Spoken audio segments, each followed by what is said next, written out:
Hi, Steve Hart here. I'm going to introduce you to my rabbit.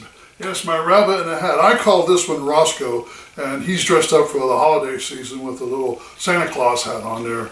And sometimes during throughout the year, I'll use different costumes, and particularly around Halloween. I had a costume we used for Halloween, and you had fun with the kids, didn't you? Yes, you did.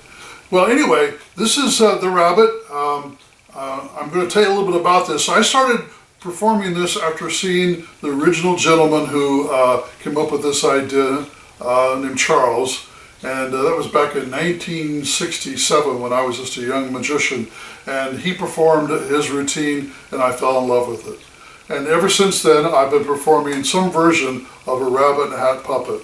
Now, years ago I used to have one that looked something like this. In fact, this is one of my older ones here, as you can see.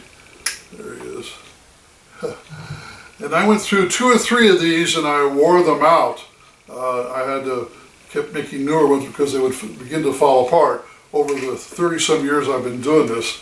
And but the Roscoe I'm using now is this particular rabbit, and I want to tell you a little bit about that, okay? I first start off with a puppet, but it's not very practical. It's made by Folkmanis is the name of the company. And what I do is I take these rabbits and I have to take the insides out because I want to be able to get my hand in and be able to move it easily. You can see here's one that I've emptied out the inside of it, and so now he's ready to go and be placed into a hat, sewn into the hat. And notice I have to shorten the hands up a little bit on these too, because when you're performing magic, you want to be able to use your thumbs. As you can see, I put holes in here for your thumbs so you can grab a card and pull the card out, you know, and whatever else you're going to do. Yeah, you dropped that one, didn't you? Yes. And notice he is sewn into the hat. And so what I do is when I go to get ready to performing, I just put my hand into the back side of the hat and go straight in and right into him, and he's coming out. He's been asleep in there. And of course, now what I do is I use the mouth, as you can see here. He talks to me. If he talks to me, don't talk to the kids. Yeah, right, he talks to me, yeah. And so that's the one nice thing about this particular puppet is it has a mouth movement.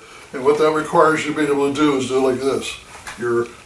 Here's the hands and feet, and then these 2 fingers wiggle the mouth. So that's basically how it is that I make these. Here's one I have already made up and ready to go, as you can see. And you'll notice I have a little box in here that holds the cards if you want to do the card trick routine that I do. But you can use numerous different things. But I use a hard plastic top hat because I don't want it collapsing. And over the years, because I used to use a soft one, and they would break down over a period of time. But nowadays, I just I use this little fella, and he's ready to go for this season. Yeah, there you are. Yeah. So there you go. Now you have a little bit of ideas to what goes on, and now it's all put together, ready to go just for you.